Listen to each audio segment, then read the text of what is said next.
Hello everyone. This video is an introduction to my Collocations in American English series. Now, you may be wondering, what exactly is a collocation? Well, a collocation is a combination of two or more words that are used frequently and naturally by native speakers, like me.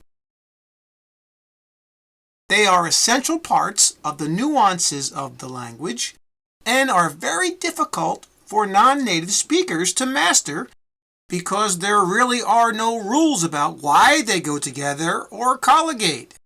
They just do.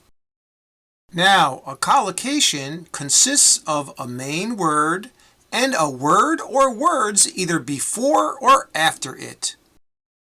Let's take the word pay, for example. It collocates with the word attention, and we often hear or see it used like this.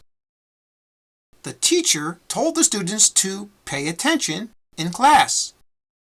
This collocation, pay attention, means that the teacher wants the students to focus or to concentrate on what is being taught in class. But a native speaker would never use the words focus or concentrate like this. The teacher told the students to pay focus in class. Or the teacher told the students to pay concentrate in class. Now, if we were going to use the words focus in a sentence like the teacher told the students to focus in class, it would be okay.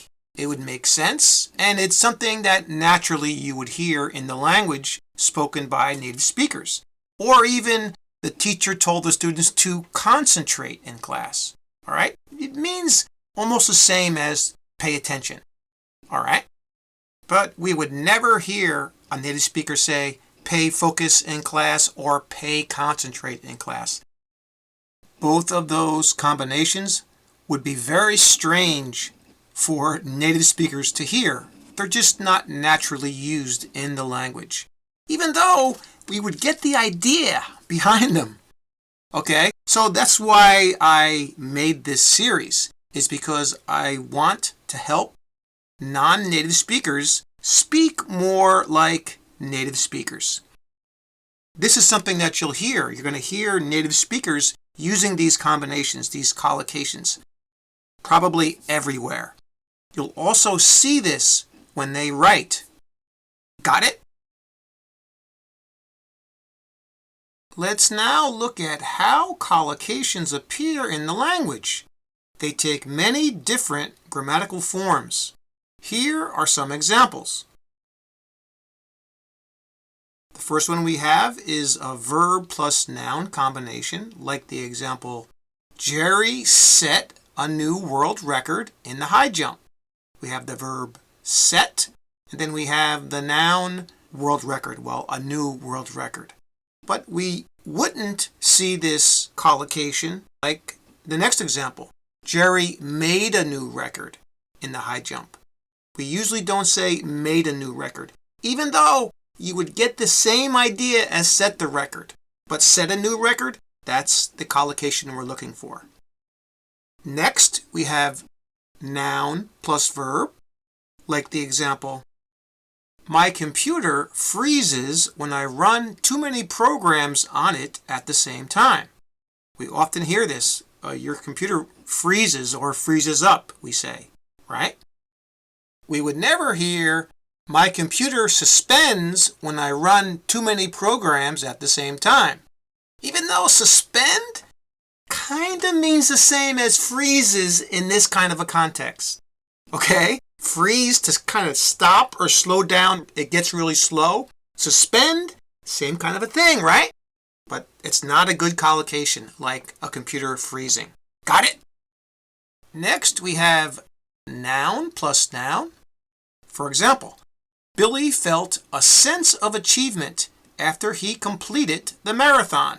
We have the sense of achievement, they go together. It's a good collocation there. But you would never hear, Billy felt an attitude of achievement after he completed the marathon. You can have a good attitude, right? And maybe an achieving attitude, I guess, but they just don't colligate together well. All right? Next, we have verb phrase with a preposition. For example, Jake was filled with grief after his grandmother passed away. To be filled with grief, that's a collocation, used a lot in American English. All right? You would never hear Jake was crowded with grief after his grandmother passed away. All right? Even though crowded and filled, they're similar. The meanings are similar. We would never use crowded with grief. Got it? Next, we have verb plus adverb, like the example, he was driving recklessly before he had his accident. Driving recklessly is used very, very often. It's a very popular collocation in American English.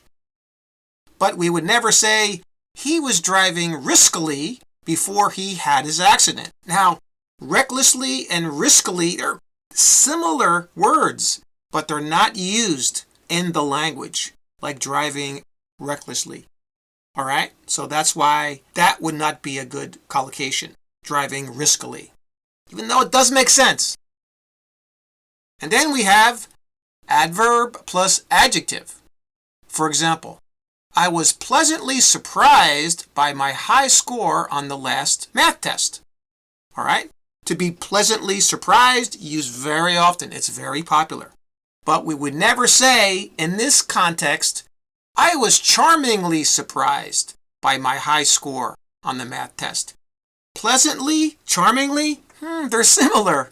And you would probably get the idea. It's okay, but a native speaker like myself would say, this person must be a non-native speaker. Got it? Well, I hope you learned a little about this important and oftentimes overlooked part of the language. If you want to sound more like a native speaker, I highly recommend that you study collocations. You can do this by paying attention to how native speakers speak and write, and also by following this series. Now, my next video will be part 1 of this series, and I'm sure it will help people at any language level. So, thanks again for subscribing, and keep on practicing! See you next time.